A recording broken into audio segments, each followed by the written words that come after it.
हजारों हजार साल पहले अंतरिक्ष हीलियम और हाइड्रोजन गैसों से आच्छादित था। फिर ऑक्सीजन, नाइट्रोजन और कार्बन डाइऑक्साइड जैसे गैसीय तत्वों से तारे, नक्षत्र और जीवन शक्तियां उभरी। तब धरती आग का दरिया थी। जब पानी बना, सब कुछ शांत हो गया। देव और दानवों ने अमरत्व की प्राप्ति के लिए समुद्र मंथन किया। 14 रत्न निकले। उन्हीं में भगवान धन्वंतरी भी आयुर्वेद का विराट ज्ञान लेकर अवतरित हुए। परंपरा में यह ज्ञान आगे बढ़ता हुआ ऋषियों, महर्षियों के बीच पहुंचा। महर्षि चरक और महर्षि सुश्रुत ने आयुर्वेद के ज्ञान को जीवन से जोड़ दिया। गंगा की पावन धारा के रूप में वेद भूमि भारत की धरती का यही ज्ञान आयुर्वेद जीवन का विज्ञान है। ये आयु का विज्ञान भी है। प्रकृति पुरुष की आत्मा है आयुर्वेद। पंच महाभूत के सिद्धांत और वनौषधियों, रसायनों से जीवन शैली जुड़ गई। शाश्वत और अनंत ज्ञान का ये अकूत वैज्ञानिक भंडार हजारों हजार साल से मानव सभ्यता और संस्कृति को निरंतर पुष्पित पल्लवित करता आ रहा है। परंतु अंग्रेजी हुकूमत ने भारत पर जब साम्राज्य स्थापित किया, उसकी दमनकारी नीतियों ने भारत की इस ज्ञान संपदा को दबाया, कुचला और विषाक्त किया। जंगे आजादी का जब बिगुल बजा तो सिर पर कफन बांध रणबांकुरों ने भारत भूमि की रक्षा के लिए अपने प्राणों की आहुति दी। दूसरी ओर ज्ञानी विज्ञानियों, साधु संतों, राजा महाराजा सभी आयुर्वेद के इस विशद ज्ञान को सहेजने में जुट गए। धन संपदा ऐश्वर्य से दूर होकर आयुर्वेद का ज्ञान संरक्षित करने का संकल्प लिया गया। सन 1907 में गोदावरी नदी के तट पर त्र्यंबकेश्वर में आयुर्वेद का ज्ञान संरक्षित करने का संकल्प लिया गया और वैद्य शंकर दाजी पदे शास्त्री ने अखिल भारतीय आयुर्वेद कांग्रेस की स्थापना की और इलाहाबाद की मिट्टी से जुड़े कुंवर सरजू प्रसाद नारायण सिंह जी बहादुर को अध्यक्ष बनाया गया। वैद्यों की ये दमदार संस्था स्थापित हो गई। कड़ियां आगे बढ़ती रही। बनारस हिंदू विश्वविद्यालय के सूत्रधार महामना पंडित मदन मोहन मालवीय भी इसके अध्यक्ष बनाए गए। वैद्य समाज का प्रयास निरंतर कारगर रूप में आगे बढ़ता रहा। तमाम कंपनियों की दवाइयों ने आयुर्वेद को स्थापित कराने की पहल को अपनी तरह से अंजाम दिया।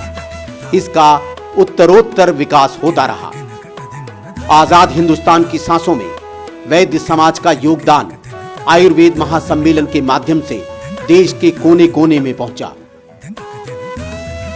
सरकार ने अध्यक्ष वैद्य शिव शर्मा को सबसे पहले पद्म भूषण से अलंकृत किया। प्रधानमंत्री श्रीमती इंदिरा गांधी और राजीव गांधी का आयुर्वेद के विकास में महत्वपूर्ण योगदान रहा। अखिल भारतीय आयुर्वेद महासम्मेलन के इतिहास के स्वर्णिम पन्नों में त्रिगुणा परिवार का नाम अनुकरणीय रूप में दर्ज रहेगा।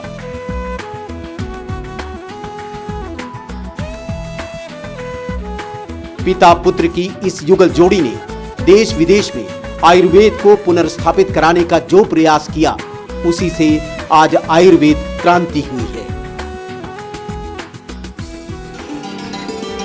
देश के किसी भी कोने में जाइए, दुनिया के अधिकांश मुल्कों में पहुंचिए, आयुर्वेद के प्रति ललक दिखती है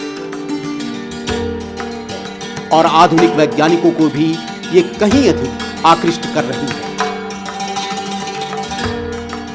भारत सरकार ने वैद्यराज बृहस्पति देव त्रिगुणा को उनके अतुलनीय योगदान के लिए पद्म विभूषण से अलंकृत किया। पद्म भूषण उन्हें पहले ही मिल चुका था। वैद्य श्री राम शर्मा को भी पद्म भूषण अलंकार मिला। महासम्मेलन के विकास में विद्यापीठ के अध्यक्ष और भारत सरकार के स्वास्थ्य सलाहकार वैद्य एस.के. मिश्रा का योगदान न भुलाने वाला रहा है।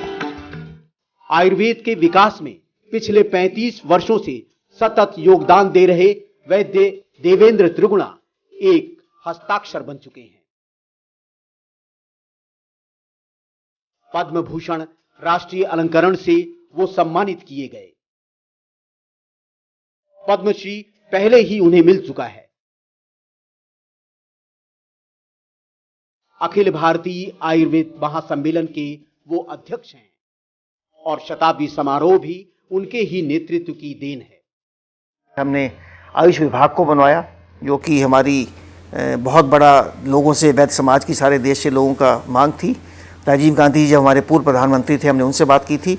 उसके बाद में नरसिंह राव जी जो हमारे प्रधानमंत्री थे, उन्होंने इस बात को समझा, माना और हमारे आयुष विभाग को बनाया। उसके बाद में हमारी और बहुत सारी अचीवमेंट्स हैं। हमने मेडिसिन प्लांट बोर्ड बनवाया, हमने डिफेंस के अंदर आयुर्वेद को स्थापित किया, ESI के अंदर हमने आयुर्वेद को सारे देश के अंदर लेके गए। आज स्पेशलिटी हॉस्पिटल आयुर्वेद के सारे देश के अंदर चल रहे हैं। फिर दिल्ली के अंदर हमारी जो मुख्यमंत्री हैं श्रीमती शीला दीक्षित जी, उन्होंने दिल्ली के अंदर एक देश का बहुत बड़ा स्टेट ऑफ आर्ट आयुर्वेद का 90 एकड़ के अंदर आयुर्वेद का कॉलेज बनने जा रहा है। फिर all India institute of Ayurveda, जो कि अपोलो हॉस्पिटल के पास, सरिता बाजार के पास 10 एकड़ में बन रहा है, भारत सरकार उसको बना रही है। वो एक रेफरल हॉस्पिटल होगा सारे विश्व के लिए आयुर्वेद का, जिसके अंदर रिसर्च सेंटर होगा, जिसमें पंचकर्म होगा, इसके अंदर रिसर्च होगी, PG इंस्टीट्यूट होगा। इस प्रकार हम विश्व में आयुर्वेद को लेके गए। जिनेवा के अंदर हर साल वहाँ योग आयुर्वेद की वहाँ एग्जीबिशन लगाते थे। 79 में जब आयुर्वेद को पूरे विश्व में कोई नहीं जानता था, तब पिताजी के साथ हम, महर्षि महेश योगी जी के साथ हम पूरे विश्व में आयुर्वेद को लेके गए। जगह जगह हमने वहाँ आयुर्वेद को लिए, और डॉक्टर दीपक चोपड़ा उसी की एक कड़ी हैं, जो वो हमारे साथ 1985 में जुड़े। और आज शायद ही ऐसा कोई देश हो जहाँ आयुर्वेद को लोग जानते नहीं होंगे। मॉरिशस के अंदर हमने वहाँ मान्यता दिलवाई, हंगरी के अंदर आयुर्वेद को मान्यता मिली, रशिया में मिली, ऐसे करके और अन्य देशों में आयुर्वेद की मान्यता बढ़ रही है। पूरा विश्व आज भारत की तरफ देख रहा है। 100 वर्ष पूर्व स्थापित अखिल भारतीय आयुर्वेद महासम्मेलन अपने पूर्वजों की अनुकंपा, भारत सरकार के स्वास्थ्य मंत्रालय के आयुष विभाग के सहयोग से, समस्त वैद्य समाज की तत्परता और औषधि निर्माता कंपनियों का सम्मिलित प्रयास है ये शताब्दी वर्ष समारोह।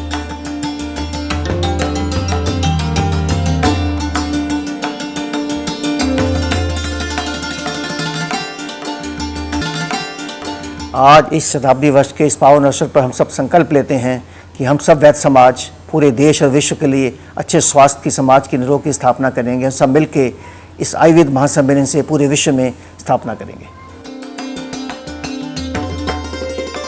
सामूहिक चेतना में आयुर्वेद पुनर्स्थापित हो। वैज्ञानिकों की कसौटी पर खरा हमारा आयुर्वेद समस्त मानव समाज को रोग मुक्त कर उन्हें सेहतमान बनाए रखने में तत्पर आगे बढ़ता रहे, ताकि पारंपरिक ज्ञान वैज्ञानिकता के साथ फलीभूत होता रहे।